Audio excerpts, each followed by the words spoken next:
1 2 3 গো ready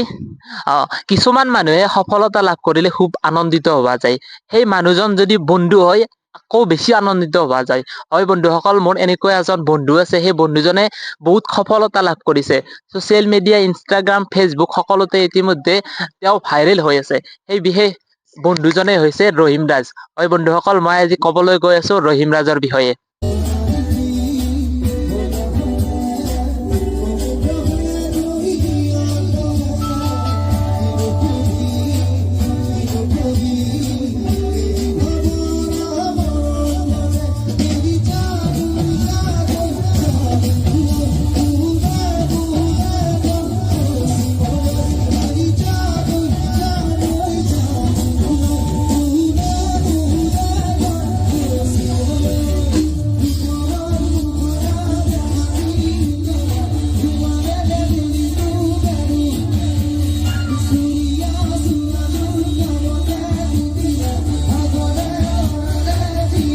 লগত চিনাকি মোৰ বহুদিনীয়া যেতিয়া 2019 চনত মই প্ৰথম বৰভাগ কলেজত নাম লগাইছিলো তেতিয়াৰ পৰা ৰহিম ৰাজৰ লগত মোৰ চিনাকি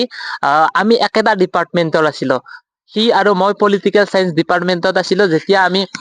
ক্লাছ কৰো ক্লাছৰ মাজে মাজে যিখিনি সময় পাওঁ সেই সময়খিনিত আমি কেৱল আৰু কেৱল গানৰ কথা পাতিছিলো অৱশ্যে সি বেছি ক্লাছ কৰা নাছিল যেতিয়াই ক্লাছলৈ আহিছিল যেতিয়া কলেজলৈ আহিছিল আমি কেৱল আৰু কেৱল সংগীতৰ কথা পাতিছিলো তেওঁৰ যে মনত এটা সংগীতৰ ভাৱ এটা আছে সংগীতৰ প্ৰতি যি এক শ্ৰদ্ধা আছে সেয়া মই তেতিয়াৰ পৰাই গম পাইছিলো আৰু সিও মোক ভালদৰে চিনি পাইছিল মই মাজে মাজে ইনষ্টাগ্ৰাম ফেচবুক বা হোৱাটছআপত কিবা কিবি লিখা মেলা কৰিছিলো সি সেই দেখা পাই সিও মোক মাজে মাজে উৎসাহিত কৰিছিল আহ তাৰ আৰু মোৰ মাজত এটা বিশেষ মানে দুয়ে মিলি এটা বিশেষ গান কৰিছিল সেই গানটো মই আপোনালোকক শুনাম ইতিমধ্যে সেই গানটো আপোনালোকে বহুত মৰম কৰিছে ইউটিউবত 1 লাখ প্ৰায় 70,000 মান ভিউজ ইতিমধ্যে আহিছে সেই গানটো আপোনালোকক শুনাম সেই গানটোৰ আঁৰৰ কাহিনীখিনিও আপোনালোকক কম বুজি পোৱাত লাগিছে ভাগত ভাঙি দিয়া এই বুজি পোৱাত লাগিছে ভাগত কৈ দিয়া মাথো এদিবাৰ তুমি বিনে এই গানটোৰ আঁৰৰ কাহিনীটো মই আজি আপোনালোকক কম এই গানটো বিশেষ গানটো কি আছিল জানে না গানটোৰ নাম হ'ল মোৰ প্ৰেয়সী মানে মই এদিন হঠাৎ লিখা মেলা কৰি থাকোতে কেইটামান শাৰী মোৰ মনলৈ আহিছিল সেই শাৰী কেইটা হঠাৎ লিখি খুব বেছি মই 4টা হয়তো শাৰী লিখিছিলো সেই শাৰী লিখি মই ৰহিম ৰাজক হোৱাটছআপত পঠাই দিছিলো হোৱাটছআপত যেতিয়া পঠাই দিছিলো তেতিয়া সি প্ৰায় 2 ঘণ্টা মানৰ মূৰত এটা টিউন মোলৈ পঠাই দিছিল এই টিউনটোৰ জৰিয়তে আমাৰ এই বিশেষ হেঁপাহৰ গানটো সৃষ্টি হৈছিল সেই সময়ত আমাৰ হাতত বিশেষ টকা পইচা বেছি নাছিল আমি গানটো একেবাৰে একদম লাৰ্জাৰ দেন লাইফ কৰিব নোৱাৰিলো আমি ভাল কৰি কৰিম বুলি চেষ্টা কৰিছিলো কিন্তু আমাৰ হাতত সিমান অৰ্থ বা আমাৰ হাতত সিমান টকা নাছিল গতিকে আমি গানটো ভালকৈ কৰা হোৱা নাছিল আমি যদি পাৰো পিছলৈ আমি কৰিবলৈ গানটো ভালদৰে চেষ্টা কৰিম তেনেকৈ আমাৰ সেই গানটো বিশেষ গানটো সৃষ্টি হৈছিল মোৰ প্ৰেয়সীটো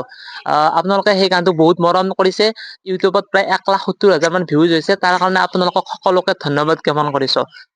ৰহিম ৰাজক মানে বহুতে কৈ আছে যে হঠাৎ সৃষ্টি হোৱা ৰহিম ৰাজ নহয় হঠাৎ ৰহিম ৰাজ সৃষ্টি হোৱা নাই মানে আমি বহুত আগৰ পৰাই জানো সি গানৰ প্ৰতি তাৰ এটা আগৰ পৰাই নিচা আছে সি গানৰ সাধনা বহুত আগৰ পৰা কৰি আছে সি হঠাৎ ভাইৰেল হৈছে ভাইৰেল হৈ আপোনালোকৰ ওচৰলৈ আহিছে কিন্তু সি গানৰ যিটো সাধনা সেই সাধনা বহুত আগৰ পৰা কৰি আছে আমি তাৰ নিজক সাক্ষী হৈছিলো আমি তাক বহুত আগৰ পৰা ছাপোৰ্ট কৰিছিলো বহুত আমি উৎসাহ দিছিলো যে মাজে মাজে তেওঁ কেতিয়াবা নিৰুৎসাহ হৈ যায় তথাপি তাৰ পিছত আমি কওঁ যে তুমি নহয় তোমাৰ মাতটো সুন্দৰ তোমাৰ সুৰ আছে তুমি গান গাব লাগিব গতিকে তেওঁক মই বুলি নহয় বহুতে তেওঁক কৈ থাকে যে তুমি গান গাব পৰা গতিকে গান গোৱা গানটো এৰি নিদিবা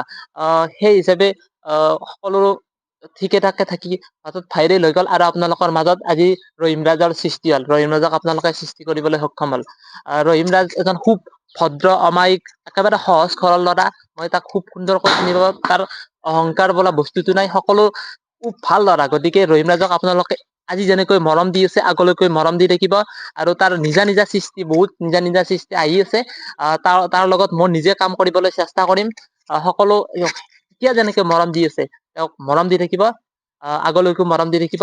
ধন্যবাদ ক'ত জানে না আপোনালোকৰ ৰহিম ৰাজৰ ঘৰটো হ'ল নলবাৰী জিলাৰ কুন্দৰগাঁও আছে নলবাৰী মেডিকেল কলেজৰ কাষতে, বহুতে হয়তো নাজানে, বহুতে ইতিমধ্যে জানাও হৈছে ৰহিম ৰাজৰ ঘৰ, বহুতে আহিছেও। ৰহিম ৰাজৰ ঘৰ হৈছে মেডিকেল কলেজৰ একেবাৰে কাষতে। আমাৰ ঘৰো এই মেডিকেল কলেজৰ কাষতে, আমাৰ ঘৰৰ পৰা ৰহিম ৰাজৰ ঘৰ একেবাৰে ওচৰত, গতিকে প্ৰায় দেখা সাক্ষাৎ হৈ থাকে ৰহিম ৰাজৰ লগত। ঠিক এটাকে আছে আজি মানে এই ভিডিঅ'টো মই অকল ৰহিম ৰাজৰ কাৰণে প্ৰস্তুত কৰিলো। আগলৈ আৰু বহুত বহুত ভিডিঅ' আহি থাকিব। আজিলৈ ভিডিঅ'টো ইমানতে সামৰণি মাৰিছো, ধন্যবাদ।